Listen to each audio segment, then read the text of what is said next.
taken the lead here. Well, Angola puts the ball on the floor, draws a little contact and scores. 4-point lead for Angola. Down low, the score is good, and it's Sonia Guadalupe. Mauricio puts the ball on the floor, skip pass here. This one time it does go to Guadalupe, another three for Angola.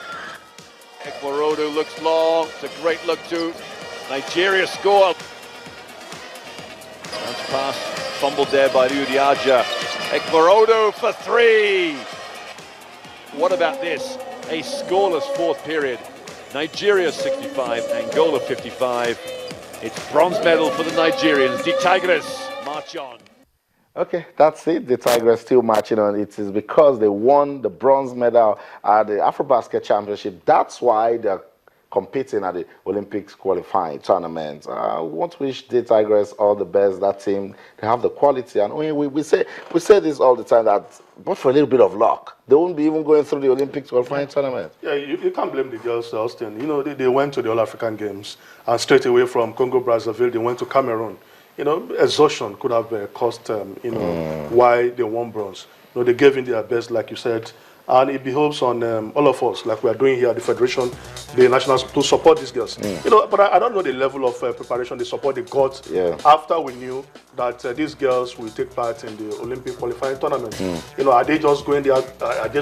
You know, just to participate? Are they well prepared enough for the tournament? You know, this is an Olympic qualifier, and we don't just go to a tournament without preparing, without knowing, getting adequate information of our opponents, to be like groping in the dark. Yeah, I'll get your views, but let's see if the Tigers captain Helen Ogunjimi is ready to talk to us. He's joining us now live from Chicago. Good evening, Helen, and welcome to the show.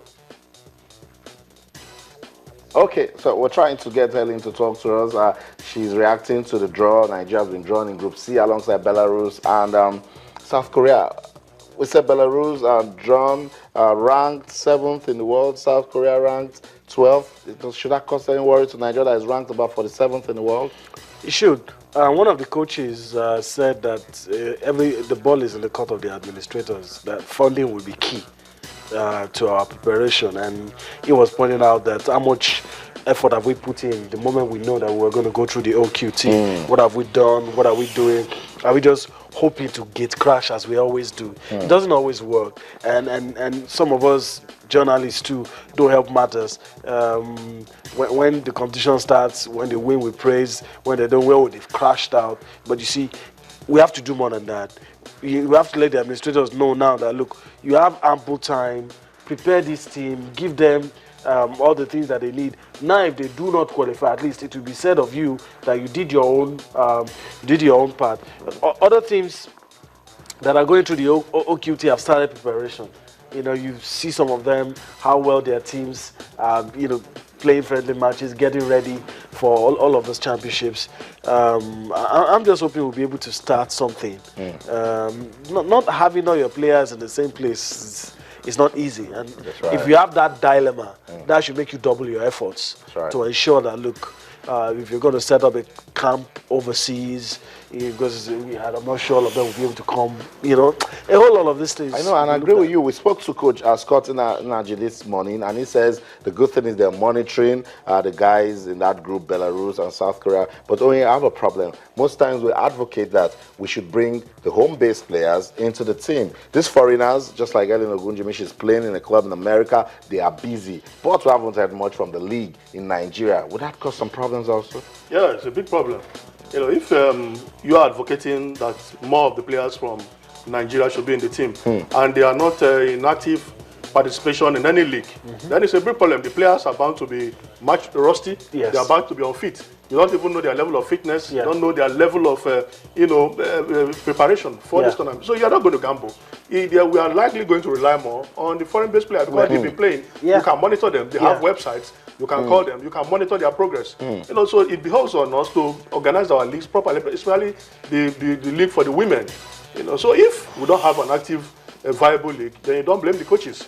I think the coaches should be in a position to advise the federation. That's right. And the federation should also act on the advice of the coaches. Because they are in the best position. I agree. Maybe instead of the federation waiting for the league to start, they could have just maybe organize a mini tournament for some of those players that they know can be picked to go to the OQTs. Another thing is, do the administrators believe? There's a big question mark on the quality of some of the players. Yeah. So that's it. I've often asked some of them questions as to why, you rely more. But some of them will tell you that, look, we'll do what's in the best interest of Nigeria, that if you pick some players, some of them are even part-time players, by the way, it's that bad. Most of them know that they cannot fulfill their dreams doing basketball alone, so they do some things by the side, so they are not totally focused. So it brings that big question mark on whether or not they have that quality. Then it will take a coach with a lot of courage to be able to step up, come out and say, okay, I'm going to stick with the home lads. But going to what you said, I think some of those coaches, if you spot one or two of those talents, even though the league is not on and all of those things, bring those people together. Because if we're going to rely, if everything is solely on those who are out there, I don't know. We're just leaving everything to chance. We'll wait and see. Okay, let's go to Chicago now. The Tigers captain Helen Ogunjimi is standing by to talk to us on the show. Good evening, Helen, and welcome to the program. Thank you. Hi, everybody. How are you? Okay, everybody is doing good. The draw for the Olympic qualifying tournament has been done. Group C for Team Nigeria alongside Belarus and South Korea. Do you have any worry?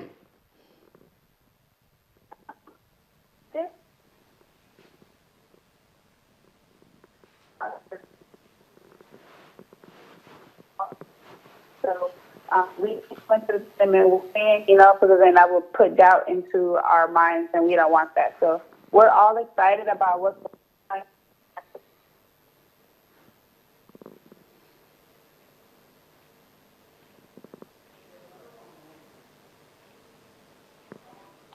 Hello, Ellen. Okay. Yeah. Okay, Ellen. You're the captain of the team. Have you been speaking to your teammates? What are their thoughts towards the draw? Are they fired up? Are they anxious to just get back to camp and start getting ready for the tournament? Everybody is anxious. Everybody's excited. Everybody's happy. Since we know where we're going to be playing and who we're playing against, everybody is like, okay, we need to get prepared. We need to do this. We need to do that. Everybody's super excited. We've been talking to each other all day yesterday, so we're ready. We're amped. We're ready to go. Okay, you're in the United States of America. How much basketball are you playing? Your teammates also, how much basketball are they playing to keep you ladies informed? Because it's going to be a very tough one. Oh, yeah, it's going to be tough. It's not going to be easy. All these teams that are coming to the tournament came second and third, so they're good teams. So everybody's either playing on a team or they're at home working out and staying in shape.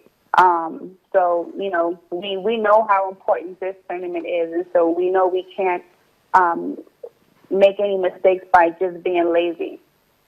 So we're ready. We're focused. Okay, that's the only word I can hear, that you ladies are ready. All the best, Helen. We'll get to talk to you when maybe you open the camp, and then I'll get to see the other teammates. Thank you so much for speaking to us. All right. Thank you.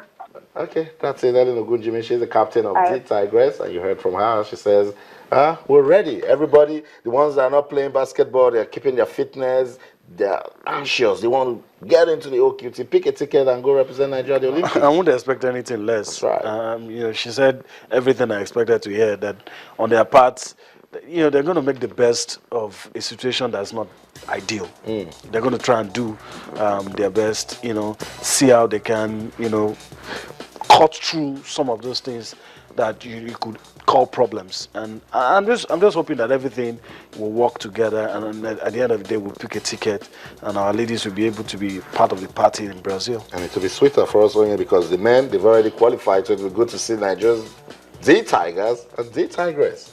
Yeah, it's like the Super Falcons and the Super Eagles being at the Olympics. The men did theirs at the championship proper, and the girls, are trying to get there. We just pray that a whole lot of preparation should go into, like Yemi said, we have ample time to call these girls into camp. If, according to what Helen said, that some of the players are at home, then it means that they are available. They are not engaged with the club activities. You can call some of them together who are not really involved in thick of action for their clubs and kickstart